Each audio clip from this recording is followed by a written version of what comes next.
Солонгос 3 сард 2300 доллар амжих боломжтой төрөө.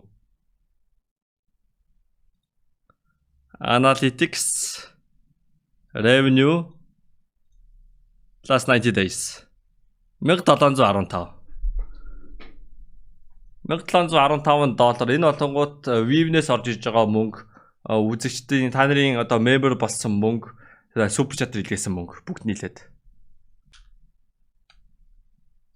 $300 байнга хасагдаж эсвэл 3 дугаар сард орж исэн юм уу?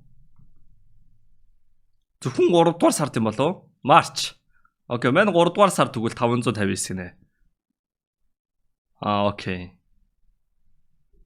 Манай all time тэгэл 18,317 доллар шүүш.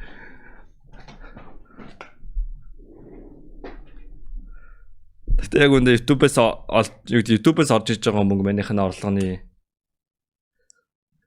маш бага хувь л да.